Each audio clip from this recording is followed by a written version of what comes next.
Online में best advice और home health tips के लिए वीडियो के नीचे दिए गए सब्सक्राइब के बटन पे यस करें और बेल आइकन पे यस करना ना भूलिएगा। हाय फ्रेंड, मैं हूं आपका दोस्त आपके ही उर्दू हेल्थ एकेडमी के चैनल की तरफ से। आज की इस वीडियो का मौजू, इन 12 ग़िज़ाई अशिया को कभी भी फ्रीज़र में ना रखें।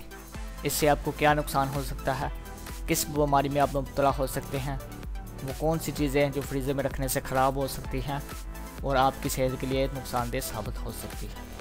अगर आप जानना चाहते हैं तो हमारे इस वीडियो को लास्ट तक ज़रूर देखिएगा और आपसे एक ही रिक्वेस्ट है कि आपको हमारी खिदमत, हमारा वीडियो पसंद आए तो प्लीज़ लाइक्स और शेयर अपने दोस्तों के साथ ज़रूर कर दिया करें।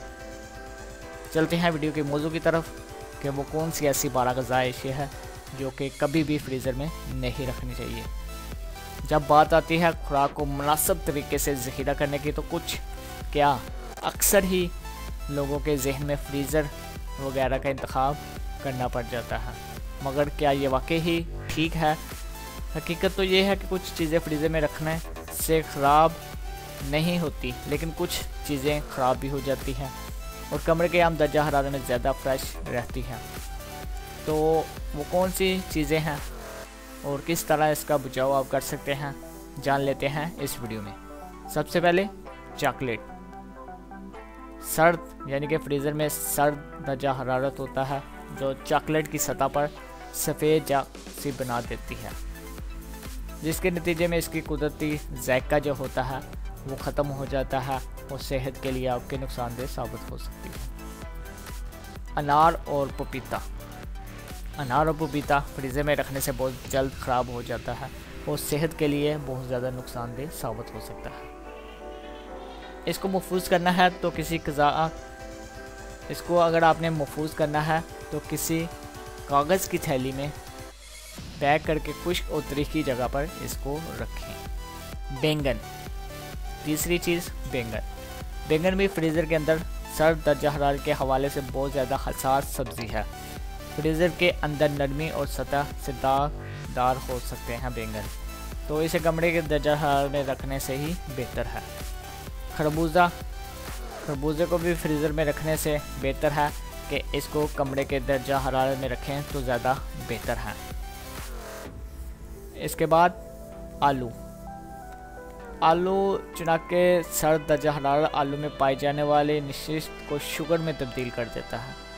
जो इसका जायका होता है इसको शुगर में तब्दील कर देता है फ्रीज़र की जो सर्द दर्जा हरारत है, जिसके नतीजे में इसका जायके में हल्की सी मिठास आ जाती है।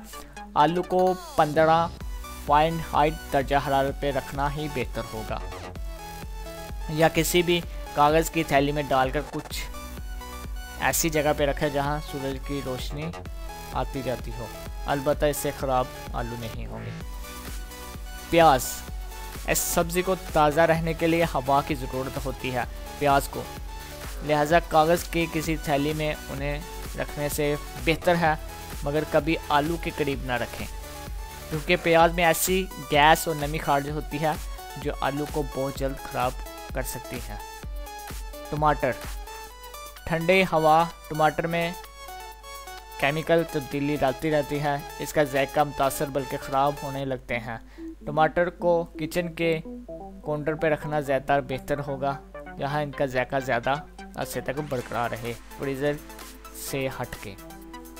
लहसुन। लहसुन को फ्रीज़र में रखें और इसमें मौजूद दीगर अशिया के अंदर भी बदबू पैदा कर देगा, जबकि ये नमी और ज़्यादा हसास होता है। फ्रीज़र के मुकाबले में लहसुन को किचन की किसी भी खुश्क और ठंडी जगह पर रखना बेहतर होगा। ब्रेड। डबल रोटी या ब्रेड को फ्रीज़र में रखा जाए तो ये जल्द खुश्क हो जाती है।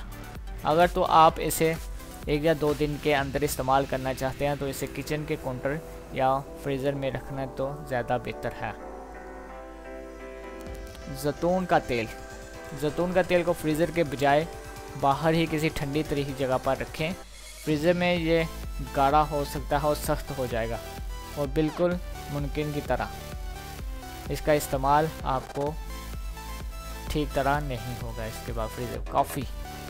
अगर आप फ्रीज़र में कॉफ़ी रख दें तो इसका जायका ख़त्म हो जाएगा। इसकी महक फ्रीज़र में रच बस जाएगी। इसके मुकाबले में काफ़ी कुछ ठंडी जगह पर रखा जाए ताकि इसका जायका और ताजगी दोनों ही बरकरार रहे।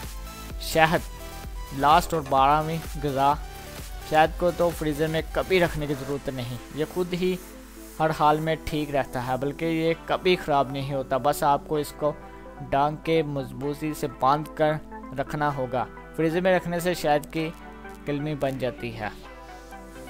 तो व्यूअर्स, ये थे हमारे आपके साथ 12 ऐसे टिप्स जो कि हमने आपके साथ शेयर किए कि 12 ऐसी ग़िज़ाई अशिया जिसको फ्रीज़र में रखने से वो ख़राब हो सकते हैं, नुकसानदेह आपको दे सकते हैं और किस तरह इसको महफूज कर सकते हैं। मैं उम्मीद करूँगा आपको हमारी ये वीडियो अच्छी लगी होगी और कुछ सीखने को मिला होगा। इस तरह के बेहतरीन मसले हल के लिए हमारे उर्दू हेल्थ एकेडमी चैनल को ज़रूर सब्सक्राइब करें। दुआ में याद रखिएगा। अल्लाह हाफिज़।